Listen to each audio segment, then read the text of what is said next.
So Amazon Prime has just released all 10 episodes of Batman the Caped Crusader. Is it worth the watch? Let's talk about it.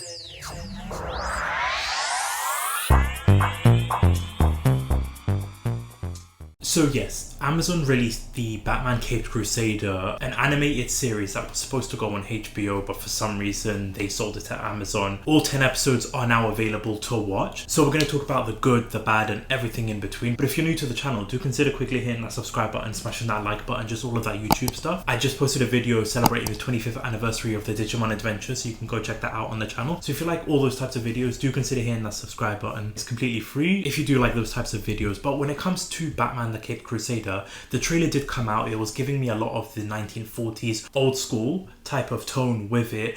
I'm a huge fan of the Batman animated series. That, along with just so many other old school cartoons growing up with it, made me fall in love with the Batman character, along with like the whole Michael Keaton Batman Returns movie. And with this one, I'll be honest, it does capture the same type of vibe with it. While it's good, it's not great, and again we'll talk about that later on in this video, but I've seen a lot of people compare it to the Batman animated series, and it's definitely trying to find its footing when it comes to this series. But we'll talk about all of the negatives later on in this video. I do want to talk about the animation style first of all, the great things about this show, and it is with the animation style. Like, the animation looks absolutely incredible, looks very vintage. If you've seen the trailer or if you've seen the show, you'll know exactly what I'm talking about. It's definitely got that retro style, old school classic animation with it, and I absolutely love that. The characters look great. Batman, especially with his outfit, looks absolutely incredible. There's some car chase sequences that look great in this animation. So overall, when it comes to like the visuals, it's a 10 out of 10 for me.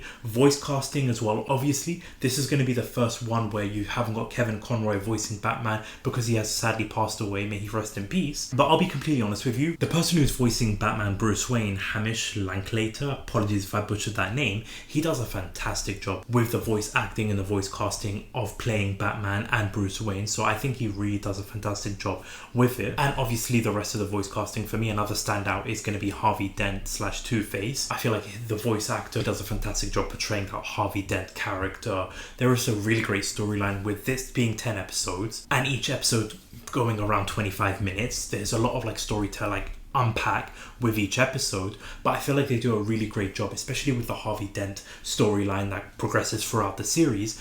That is probably my favorite bit of writing that they do, with where he starts off in the beginning to where he ends up in season 1. And again, and honestly, I'm not going to do any spoilers for this video, but if you've seen the show, you know exactly what I'm talking about when it comes to like his character. Obviously, the Harvey Dent character being aligned with Two-Face is a famous character, so it's not really spoilers when it comes to his character journey, but the lead up to that and the whole story writing when it comes to his character, I really enjoy. There's also a storyline going on where you've got Batman versus the police department, Gotham's police department, that works really well in comparison to every episode that's taking place when it comes to Batman versus the villains. So that has definitely got a lot of like interesting story arcs to follow and interesting entertainment value that you can take while watching these episodes. And when it comes to Bruce Wayne, when it comes to Batman, I do like the balance that they have with the Bruce Wayne Batman persona, where you've got a great balance of having Bruce Wayne on screen versus having Batman on screen. So there's definitely a great balance when it comes to that. So whether you're more of a fan of Bruce Wayne or whether you're more of a fan of Batman, it is definitely a great balance in there. So it's not an origin story, like similar to how Matt Reeves' Batman, where it's basically throwing you in the deep end, where Batman has been Batman for a while. This is the same thing with that. So you're not going to get like an origin story when it comes to Bruce Wayne, how he became Batman. It's more of diving you into, I don't know if it's year 1 or year 2 of Batman, but he's been there for a while. Obviously with Batman, you do get Alfred.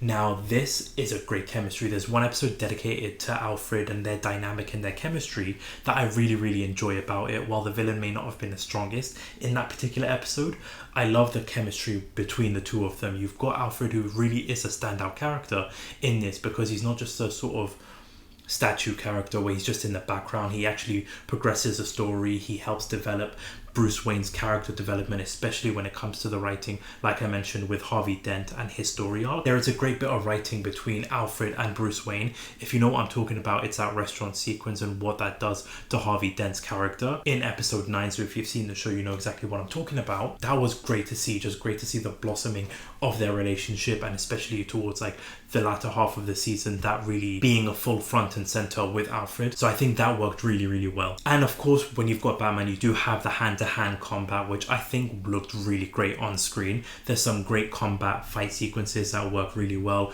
between Batman and the police department, while also taking on the rogues gallery of villains, which again, I'm not going to spoil in this video, but there is a lot of fight sequences that work really well and look great on screen throughout the series, especially because Batman does a lot of hand-to-hand combat in this. He doesn't use a lot of gadgets, which I actually found surprising, but I do enjoy the hand-to-hand combat sequences that you do get with Batman in the show, taking on the villains in the variety of different police departments and police officers and other people in the show. So this show overall has a great tone, sets up a lot of great characters that I feel like there is a lot of enjoyment to be had with this. There's definitely a lot of great entertainment value in this show that you can really, really enjoy. And the way they're setting up everything, because it does look like they are going to have a season 2. I don't know if it's going to be greenlit or not, but what they've been setting up for season 2, I definitely think that it will be a lot better than season 1, because I mentioned it's good, but it's not great.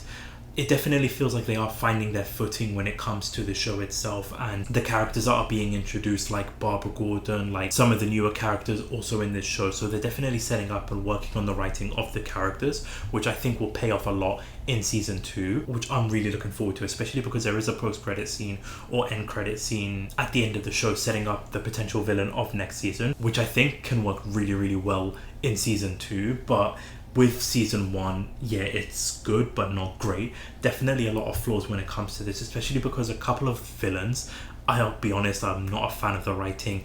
Episode 1, and this isn't really a spoiler because you do see it in the trailer where you've got the Penguin, but with this one they switch it to have it where the Penguin is like a female with 2 sons as part of the story. Now, I'll be honest, this didn't really need to have been gender swapped. I just wasn't a fan of the whole gender swapping with having the Penguin as like a mother of 2 kids, because it just didn't really progress the story or just didn't bring anything of value to the actual whole overall arching plot of the season. And it's similar when it comes to like the writing for like certain other villains of Batman's rogue gallery. The writing just isn't really strong. You've got some really great villains in this season, which again I won't bring up or I won't mention, but some writing for some villains aren't as great as writing for the other villains. The issue with it is that it's sort of just like a similar type of repeated storyline when it comes to each episode, because episodes are like 25 minutes, but the pacing of the episodes aren't that great in certain aspects, because you see a big bad villain in an episode but then you're never going to see them again for the rest of the season. So there's just a lot of like standalone episodes that aren't really developing when it comes to the overarching plot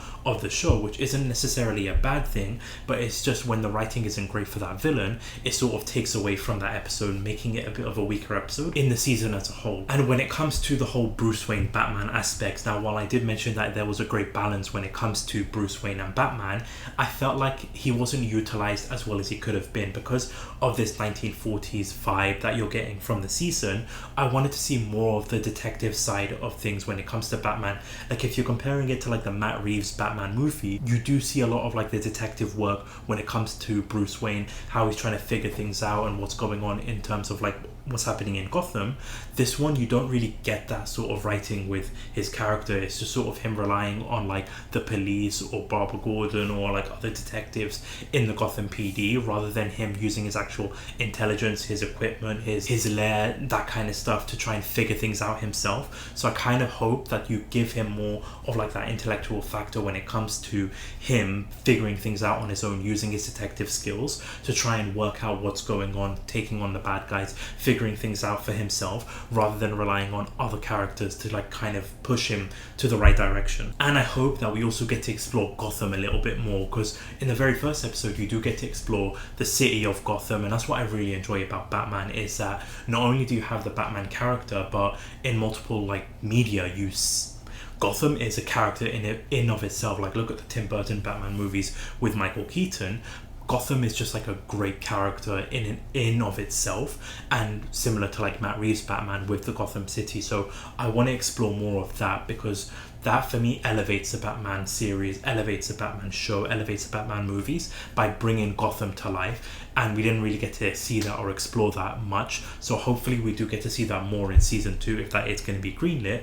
But I feel like better writing and better storytelling when it comes to the pacing of each episode, writing of the villains, and writing for Bruce Wayne can really elevate this, because it's definitely not as on par with the Batman animated series from back in the day, but it's definitely got a lot of potential and a lot of progress that can be made to really make this a more enjoyable show. So overall, is this worth a watch? I would have to say yes. However, I feel like binge watching all 10 episodes may not be a great thing, especially because of the writing of certain episodes, where I would definitely say pace yourself for the full 10 episodes. Don't binge it all at once like I did, but you'll definitely have a lot of enjoyment of the show. But don't go in there expecting it to be as strong as like the Batman animated series, is what I'll have to say there. But if you've seen the show, let me know your thoughts in the comment section down below. Do you enjoy the show? What are your thoughts about the writing of the villains? What's your favorite villain in season 1? Let me know all of that in the comment section down below. But that about wraps it up for this review, so I thank you all so much for watching. Thank you so much for listening. Again, don't forget to hit that subscribe button and keep an eye out for the weekly entertainment news video coming out later on today. But this is YK Reviews. Peace.